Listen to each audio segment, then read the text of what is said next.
ثم دنا فتدلى فكان قاب قوسين او ادنى. د ابو هريره او د حضرت انس او د حسن بصری رحمه الله د دوی په فتوا د دې ای کریمه یعنی دوی قائل دي چې رسول الله مبارک د الله تعالی دیدار د معراج پشپ باندې پسر سترګو باندې کړي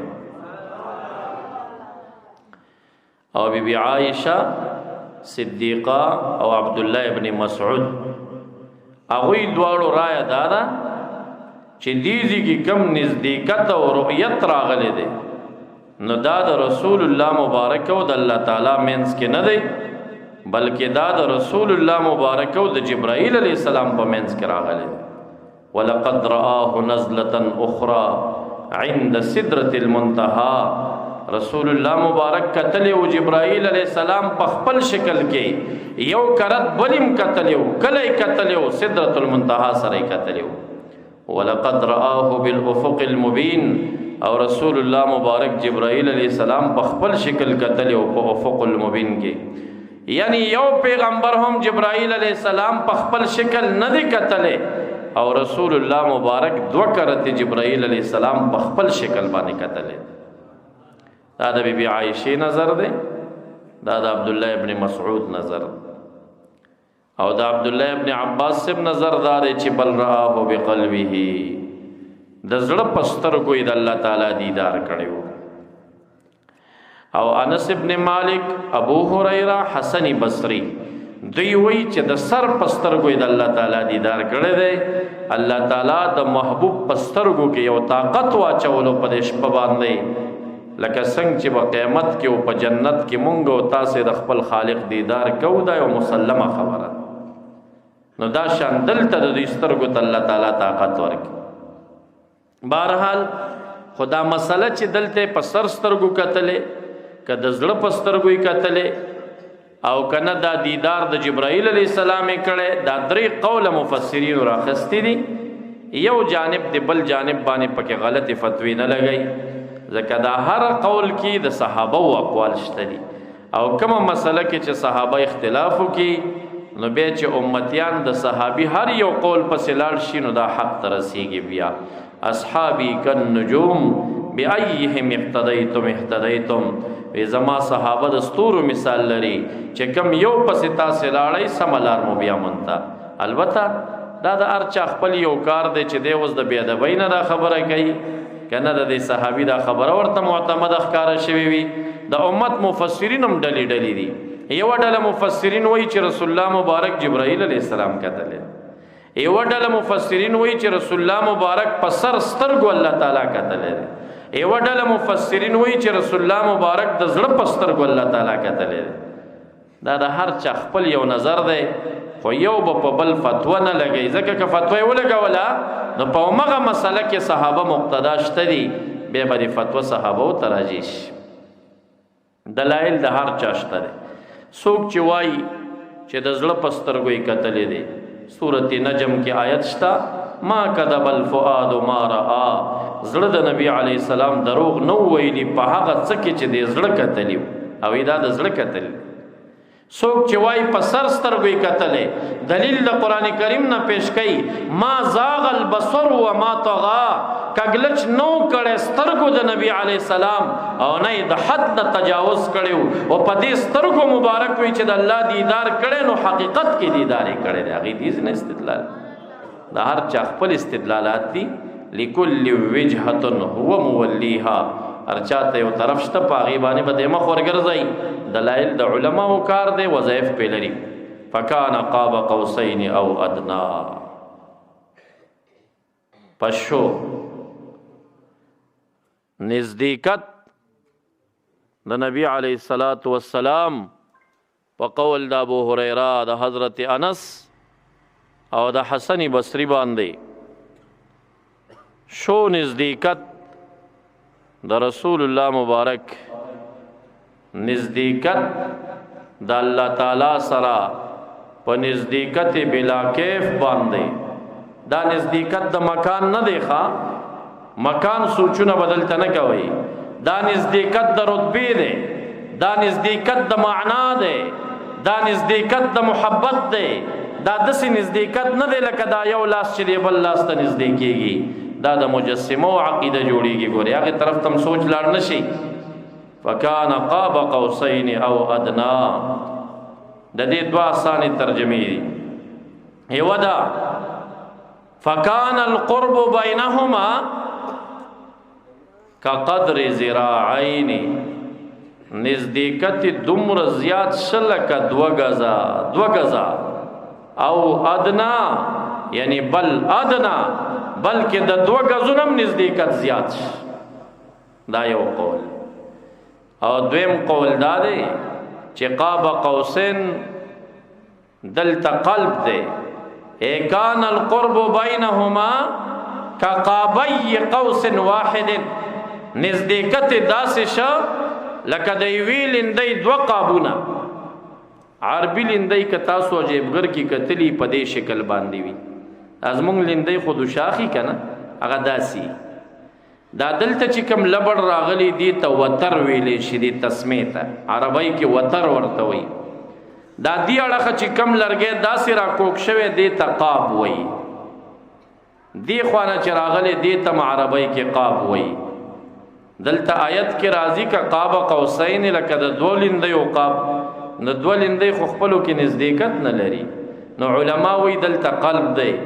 که قابی قوسن، لیندۍ یوه ده خو قابونه یې دوه دي، یو دا لرګي یو دا لرګی دی. د دې دواړو په خپل منځ کې د لیندۍ څومره فاصله یې خو یا ګزي یا یو نیمي یا دوی، دې نه خو زیات نه. نو څوک وایي چې قوسین ذراعین ورته وایي ګزونه، او قاب په معنا د قدر دی، که قدر ذراعین دوه ګزه نزدېکت، او ادنا بل ادنا دین هم ډېر نږدې شو. او څوک وایي که قابی قوس واحد، د یوې لیندۍ د دوه قابونو منځ کې چې څومره فاصله وي دین هم زیات نږدې شو سره. فاوحا الی عبده ما اوحا، الله تعالی وحی وکړه بنده خپل ته. ما اوحا هغه چې وحی وکړه، دلته تحدید نشته چې دا خبرې د محب او د محبوب په منځ کې څومره وشوي، خدا ډېرې زیاتې شوي دي. په دې ما اوحا کې اشارت کثرت ته دی. دا فرعونیان چې دریاب ډوب کړل، الله تعالی فرمایي فغشیهم من الیم ما غشیهم، دریاب لاندې کړل څومره، ما غشیهم هغه چې لاندې کړل، یعنی ډېر زیاتې لاندې کړل. نو دا شان دلته وایي فاوحا الی عبده ما اوحا، وحی وکړه الله بنده خپل ته څومره، ما اوحا هغه چې وحی وکړه، یعنی دا اوس الله تعالی ته علم دی او دا محمد مصطفی ته علم دی چې دلته څومره خبرې د راز او نیازو شوې. سره 50 منځونه په فرض کړی شو، واپس راغې تر سدرۃ المنتهى زرګونه کاله مزل. سدرۃ المنتهى نه وم اسمان ته 3.5 زره کاله مزل، دا غیزینا شپږم اسمان ته 1500 کاله نور، دا زرګونه کاله مزل یو کرا ورسېد موسی علیہ السلام. هغه ورته وایي قد جربت بنی اسرائیل، ما بنی اسرائیل تجربه کړی دي، ما بنی اسرائیل باندې تجربې کړی دي، هغه دا 50 منځونه نه دي عملي کړي. سپارشو کا سوالو کا چې الله تعالی دا منځونه کم کی. رسول الله مبارک څومره مشفق دی، څومره سفر دی، سوچ کوا. اوس بیا روانیږي، بیا سي دا به څومره وخت کې چې لاړه بیا دعا کوي یا الله دا امت باندې مې زیات دي، دا نور چې د څومره احکام راکړل قبول دي راته، خدا منځونه ورته لږ کم کا. الله تعالی 5 منځونه ختم کړ. بیا دا په زرګونو کاله مزل کوي، موسی علیہ السلام ته راځي. موسی علیہ السلام ته وایي 45 پاتې شو، وینا ما بنی اسرائیل تجربه کړي، ګوري 45 دی امتیان نشي کوله. سوال ورته وکړه چې کم شي، یار الله تعالی دی موسی علیہ السلام شان اوچت دی، الله دی نور موجت، ډیر لوی خېګړې د ټولو امت سره کړي دا سوچ مو دی ورته کړ. بیا لاړ به دعا کوي الله زما امتیان دا نشي پوره کوله، اسانی پی راولې 15 وته نور ختم کړ. بیا راغی، بیا لاړ، بیا راغی، 15 کمیږي، 9 کرتی زی الله تعالی ته سوال کوي او بیا را کوزیږي موسی علیہ السلام ته راځي چې کله پنځه پاتې شنو موسی علیہ السلام ورته وی دام ډیر زیات دي بیا لاړ شه سوال وکا مبارک فرمای قد استحییت من ربی عز وجل ما ته نور حیا راځي بس ډیر سوال مې ورته وکا دلته خو دته حیا ورلا خو هلته په تقدیر کې فیصله و چې پنځونه نه کمیږي آواز ور باندې کېږي تلک خمسونا در میکړه پنځه منځونه خو که امتیانو دي پوره عمل کړل نو عمل نامو کې به زما سره اجر د 500 منځونو ملاویږي دی ته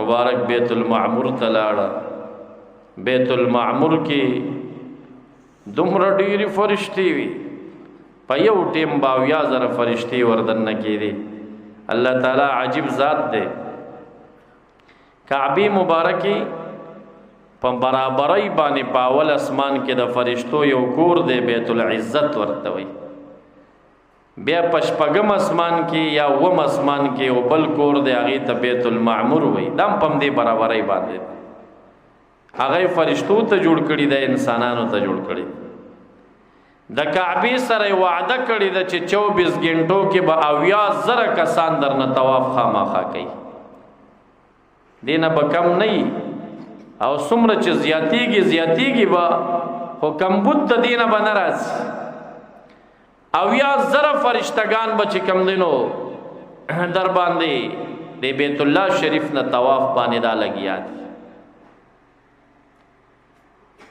او بیت المعمور سره وعده کړی ده چې 80,000 کسان به د 2 رکعاتو د پاره دردن کوم ابو وزي 80,000 به نور راځي بیا 22,000 نور راځي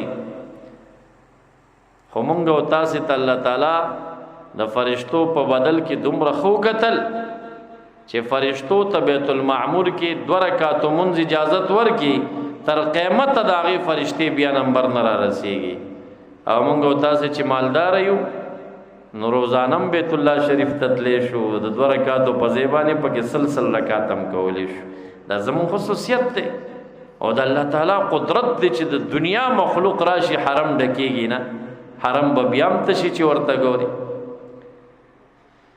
مبارک بیا راغې د سبعی د مانځه ټیمو بیت المقدس شریف ترا ورسید چې ګوري دا ټول پیغمبران علیهم السلام ورته الله تعالی دلته را جمع کړي چې دی را ورسېده جمع ته یې وړاندې مبارک جمع ورکړه چې ورته امام الانبیاء وایي نو په دې ځای کې امام د انبیاء جوړ شو چې کله منځ خلاص شه د بیت المقدس منبر باندې جلسه جوړه شو ناس څوک دي ټول پیغمبران علیهم السلام دي او فرشتي ورته انتظام ته ولاړې دي او د پیغمبرانو نه بغیر پکې ګورې څوک پرېږدي نه به ټول انبیا علیهم السلام دي او صدارت د دې ټولې جلسې د ابراهیم خلیل علیه السلام سره دی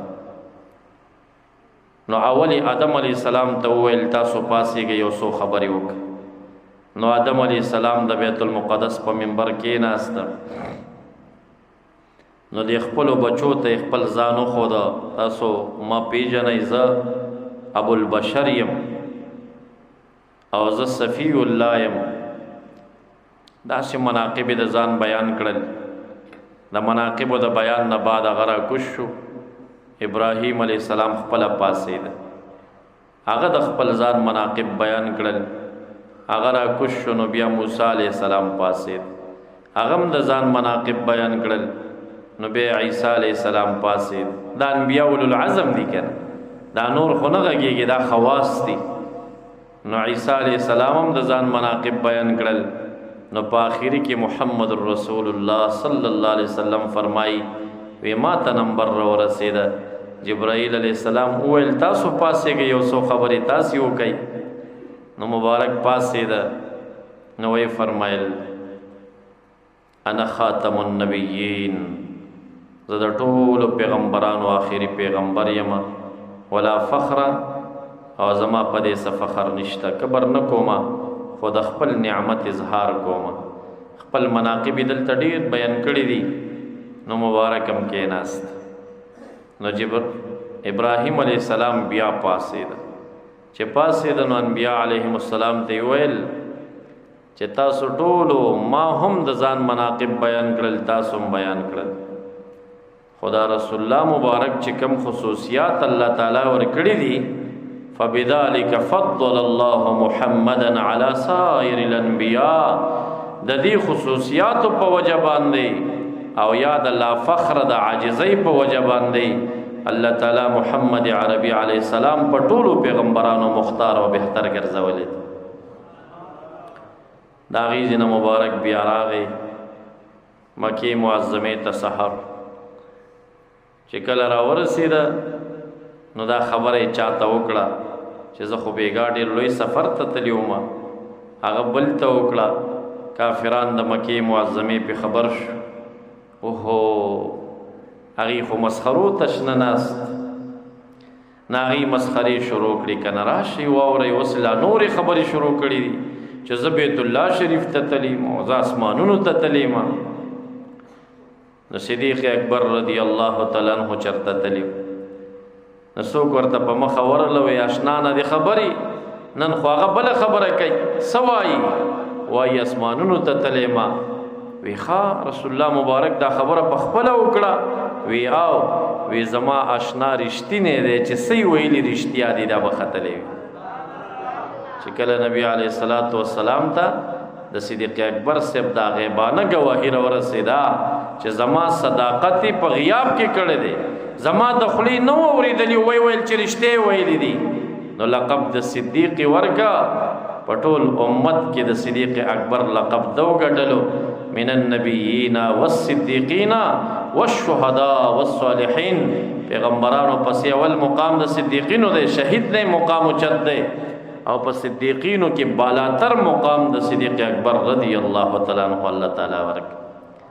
مشرکین راغلل، یو څو کسان تجارانې پیدا کړي دي، وی دی بیت الله شریف کتلې دی، مونږ تا نه پوښتنې کوو چې ته رښتیا تللی که نه یې تللی. نو رسول الله مبارک فرمایي وی په ما دلته ډېر لوی خفګان راغی، ډېر لوی. وی دومره خفګان په ما کله نه و راغلی، ځکه چې زه خو د شپې تللی وم یقینا، خو زه دومره سفر باندې روان وم چې ما د بیت المقدس دروازې او برجو ته سوچ نه و نو چې دا څو دي او څنګه دي او څه رنګونه دي، دې سوچ کې زه نه وم. او دې ظالمان راغونډ شلو، ما نه دا پوښتنې کولې چې بیت المقدس دی کونج کې څه نښه ده، او دا برجې څنګه ده، او دا دروازه څنګه ده، دا تپوسونه شروع کړل. نو وی زه حتیم شریف ته رالم، بیت الله شریف سره حتیم وی دی کې هم ډېر زیات خفه وم. روایت د مسلم شریف دی، فتجلی لیا الله تعالی ما ترا ظاهره کا بیت المقدس شریف. او یو روایت کې راځي وی د لاس دی ورغوي په شان راته بیت الله شریف دغسې عیانا ښکارېده. وی دوی ته مې وویل اوس رانه پوښتنه کوئ، څه شی پوښتنه کوئ؟ وی دی به رانه تپوس کوو چې دا د شرقي اړخ ته ده، د نورختو په اړخ دروازه یې څه رنګ لري. روایت د مسلم شریف دی، ما به دوی ته جواب ورکه و انا انظر الیه، ما به ډایرک کتل ورته، ما ته به ښکارېده چې دغه رنګ دی. وی ښه دی بل اړخ ته ګیټې څنګه دی، دا دننه برجې څنګه دي، چې څومره تپوسونه یې کول محمد رسول الله صلی الله علیه وسلم به صحیح جوابونه ورته ورکوله. هغې نه لاره ورکه شوه په دې معزز. دغه مختصره واقعه د معراج دا لنډه واقعه ما تاسې ته عرض کړه، دا د نبی اکرم صلی الله علیه وسلم په معجزاتو کې یو عظیمه معجزه ده، او څه حصه د دې د قرآن عظیم الشان د نصوصو نه ثابته ده. منکری پی کافر کیږي که چا انکار ورنه وکړه. او دا داسې خصوصیت دی چې الله تعالی پیغمبرانو کې دا سفر جسدي و روحي په ویښه باندې د سدرة المنتهى او دا بره سفرونه نه دي ورکړي، بلکې دا خصوصیت د مصطفی صلی الله علیه وسلم دی. الله تعالی دا زمونږ استاد محبوب ته یو خصوصي معجزه ورکړه. الله رب الجلال دی د دې پاکې هستۍ شفاعت کې زمونږ نصیبې پیدا کی. وما علی الا البلاغ، وآخر دعوانا الحمد لله رب العالمین.